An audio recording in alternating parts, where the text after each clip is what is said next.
Hello again, Lovell Halls, prior enlisted Marine, military history buff, somebody who just does a lot of research. And one of the research items that I've been doing since 2017, so for the last 5 years, has been keeping an eye on the big players in the Far East. And that happened as a result of when Kim Jong Un ended up picking up that nickname Little Rocket Man from Donald Trump. Now, like Donald Trump or not, whatever you think about North Korea, immaterial. But I was actually looking at the big players in the Far East because I was looking to see who had what, assess the strengths and weaknesses of everybody. And in the course of continuing to do the research, I have discovered something that might affect us all. China has a major real estate bubble that's been forming, and it looks like that bubble is ready to pop. And in effect, the Chinese Communist Party has set up kind of a Ponzi scheme with their real estate market. If you were in China and you bought some real estate, what you would do is you would put the down payment on your mortgage, and you would even start paying on that mortgage for construction that would go to the previous year's construction that had already been set up. So your money's paying for somebody else's building, and somebody else's building payments are paying for your building. Well, that's all fine and good until as long as there is faith that the building will be done, because it just basically somebody else is paying for your ride. Well, unfortunately, that is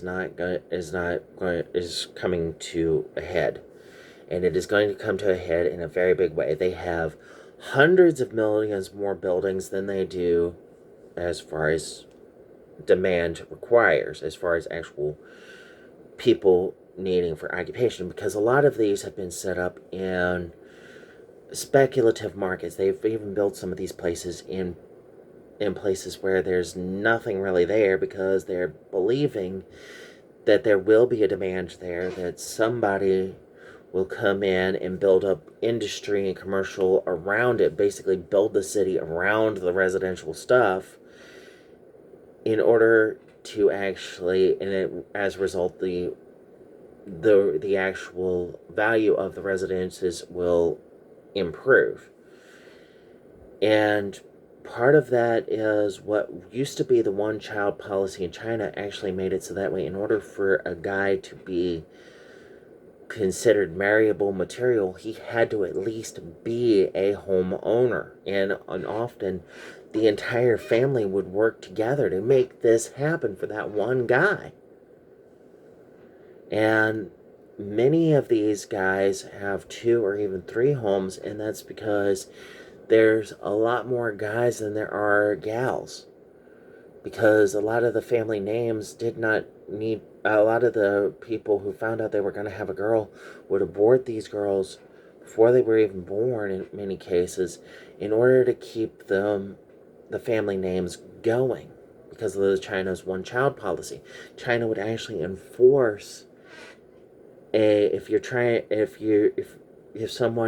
a family ended up pregnant with a second child, they would actually force these people to have an abortion. So it wasn't even their choice. The state mandatory would make them. So as a result, there's far more guys than there are gals, and the gals are effectively have the pick of the litter. So they can actually go, oh, I don't like this one because he's not a homeowner, doesn't have a good job, or this, that, and the other.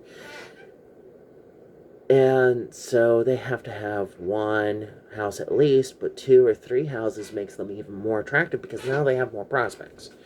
That policy has ended. So now they can have 2, 3, 4 children if they so choose.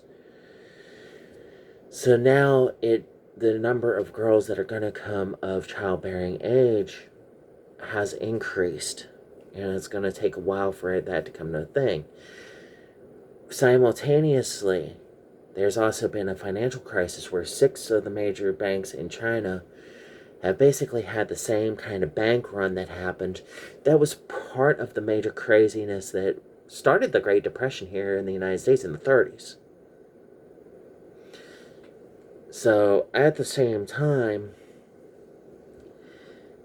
these people have also come across where they're, because of COVID, I've also come across an inability to pay for these mortgages, which has halted the construction. Remember how this works. You're paying for somebody else's construction. So now they're not constructing your property like they're supposed to, even though you may not be still be in good standing. So now they're going, wait a minute, hold on a second. Now they're starting to go, why should I even pay for it if you're not building what I paid for? So some of these loans are actually heading towards default. Some of them simply because the construction is not happening as it's supposed to, and others because of COVID. Because some of them have gotten zero case policies where they're not letting you out of lockdown until there's no new cases at all. I mean, in some cases, they're even welding these people inside of their houses. So, as a result, some of these people are actually coming, some of these parts and pieces are coming together, and China's economy is a house of cards, and I've known that for a while.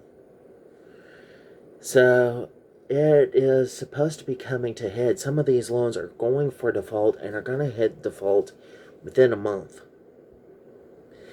And it is going to result in what I believe to be catastrophic damage to the Chinese economy.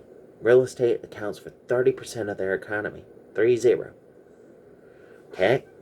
So 30% of their economy is about to go through basically what made the 2008 housing bubble look like a picnic.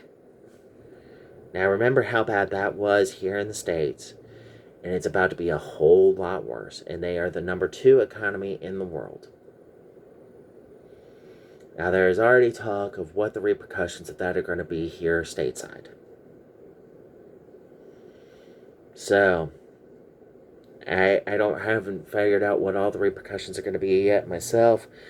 Personally, I'm kind of glad that I've got a little bit of bullion in the form of silver myself. That might become very much in handy between the recession that has just happened here.